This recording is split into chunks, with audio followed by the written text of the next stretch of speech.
बलूचिस्तान में supreme court के फैसले को लेकर के भारी विरोध देखने को मिल रहा है। आपको बता दें कि बड़ी पार्टी यानी बहुजन समाज पार्टी की जो सुप्रीमो मायावती हैं, उन्होंने भी इसका समर्थन दे दिया है और समाजवादी पार्टी जो है उसने भी इसका समर्थन दे दिया है। तो आइए जानते हैं, हमारे साथ मऊ नगर पालिका के चेयरमैन अरशद जमाल साहब हैं, इनसे जानेंगे क्या मामला है और किस तरह से आज इन्होंने विरोध प्रकट किया है।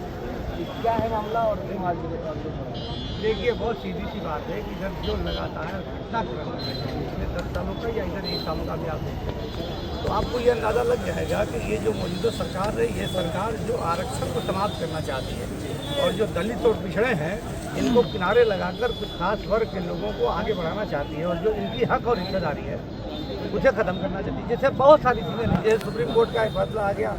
अब सुप्रीम कोर्ट में मैं सवाल करूंगा कितने जज दलित हैं, तो आपको किसी के लिए मुश्किल लगेगा या लोगों को बुरा लगेगा, लेकिन ये इसलिए है कि उसमें आरक्षण नहीं है। हमारा ये कहना है कि आरक्षण को वहाँ भी लागू होना चाहिए।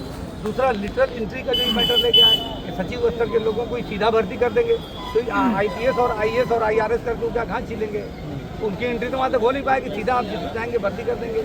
तो ये सब 69,000 शिक्षकों की भर्ती हो गई। आपने उसमें भी देखा कि सुप्रीम कोर्ट ने क्या कहा कि बैकवर्ड को इन्होंने 27% के बजाय सिर्फ 3% रिजर्वेशन दिया था उसमें, और दलितों को 22% के बजाय सिर्फ 16% रिजर्वेशन दिया था। तो ये लोग रिजर्वेशन को ख़त्म करना चाह रहे हैं। हमारी लड़ाई और कोई नहीं है, सरकार चलाने इनसे क्या लेना देना, लेकिन हमारी लड़ाई सिर्फ इतनी है कि ये आरक्षण को समाप्त करना चाहते हैं और संविधान में छेड़छाड़ करना चाहते हैं। और बाबा साहब ने ये संविधान बनाया था और उन्हीं की देन है कि दलित जो हज़ारों हजार साल से बिल्कुल जानवरों से भी बदतर जिंदगी गुजार रहा था, दलितों को उनका हक मिला। तो जो बाबा साहब ने जो कानून बनाया था, जो संविधान बनाया था, उस संविधान में ये सरकार छेड़छाड़ करना चाहती है। और इसीलिए आप देख रहे होंगे कि लोगों को कितना आक्रोश है, कितना गुस्सा है। सरकार का जो चुनाव हुआ उस चुनाव में जो गुस्से का इजहार हुआ, लेकिन अभी भी बड़ा बदलाव है। अगर सरकार सुधरी नहीं तो दलित और बैकवर्ड मिलकर इनको 240 है ना, तो 24 के लिए आखिर क्या वजह है कि तत्काल भर्ती करनी पड़ रही है? नहीं, ये सरकार की बेईमानी है।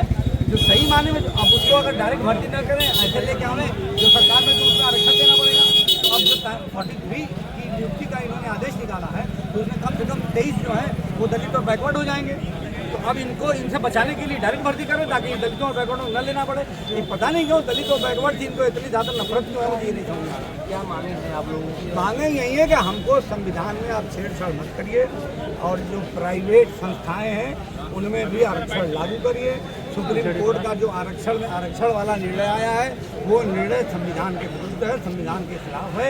इसलिए पार्लियामेंट में बिल ले आकर उस कानून को बदल के और उसमें क्रीमी लेयर का झगड़ा आप समाप्त करिए, जिसमें जिसका जितना हक बनता है दलितों का और बैकवर्डों का, उसको उतना हक और हिस्सा मिलता है। बिहार में कई जगहों पर ट्रेनें रोकी गई, स्टेशनों पर ट्रेनें जाम है, अभी तक देखिए, यहाँ तो खुद ही जो कार्यकर्ता है आप पूछ लीजिए, कोई सड़क से हटने को तैयार नहीं है। लेकिन चूँकि बैंक जी का ये निर्देश है कि शांति व्यवस्था को बनाए रखें, इसलिए हम लोग लगे हुए थे, सबको समझा के ले आए हैं। बड़ी मेहनत करनी पड़ी तब यहाँ तक चीज़ें पहुँचे हैं। जगह जगह लोग रास्ते में बैठ जा रहे थे, तो किसी हाल में जाम को खोलना ही नहीं चाहते थे। कि इतनी नाराज़गी क्यों है? सरकार को ये मंथन करना चाहिए कि आप जो समझ रहे हैं जिनको कि ये तो बिल्कुल किनारे की कूड़ा है, तो वो कूड़ा आपके सर पर चढ़ जाएगा और आपको ठीक कर देगा। तो जो नाराज़गी दिन ब दिन सरकार के रवैये से बढ़ती जा रही है, सरकार को अभी भी सुध लेनी चाहिए और सुधर जाना चाहिए। क्या अगर आपकी मांगे पूरी नहीं होती तो फिर आप ये आंदोलन का सिलसिला जो पार्टी का निर्देश होगा हम लोग करते रहेंगे। ये तस्वीरें थी उत्तर प्रदेश के